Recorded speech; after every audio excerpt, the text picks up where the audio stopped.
Since today is Martin Luther King Day, I brought on an expert of Dr. Martin Luther King. So you studied extensively Dr. Martin Luther King. So Parent Ryan, could you fill us in a little bit on what you think this holiday means and how it impacts your Jesuit province? John, the odor in this catacomb is so terrible. I should have brought more perfume with me. I have to cover my nose. But anyway, yeah, I at least thank you for inviting me to talk about the great saint Martin Luther King. You see, even though he was not Catholic, and our Jesuit province, that doesn't matter. We still pray to him and ask his intercession because as we know, social justice is why we're all here, right? And so this is the most important thing, according to Pope Francis. And you do agree with Pope Francis, don't you? Sometimes. Okay.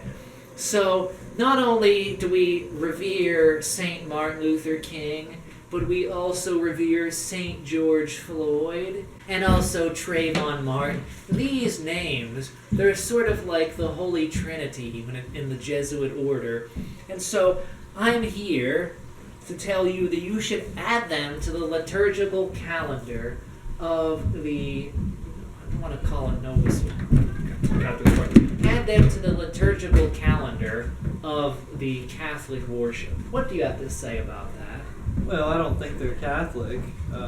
Why does that matter? You're so rigid.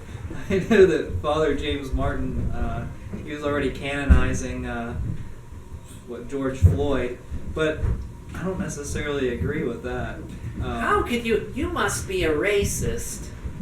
Well, that's a common misconception. If you don't like Martin Luther King or support St. George Floyd or St. Trayvon Martin, then you are a racist.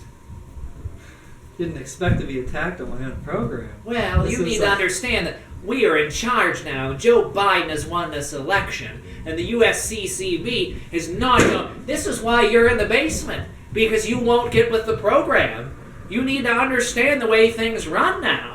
Now just accept Joe Biden as your Lord and personal president and offer incense to St. Martin Luther King, and this will all be over.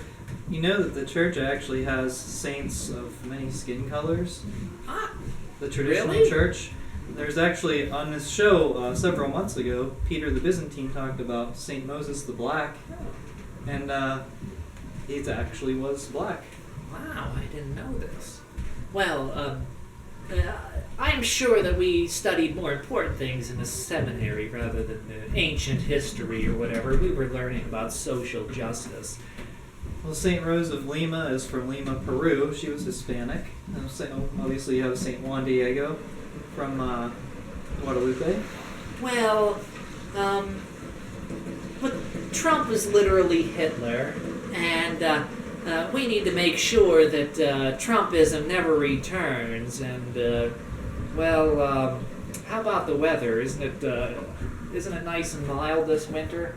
I'd honestly probably rather have a statue of Martin Luther King on the altar than Pachamama, but I think I apologize for the trains going overhead. I think that's our cue to leave, and actually I got to jump on one real quick. So see you later. Bye.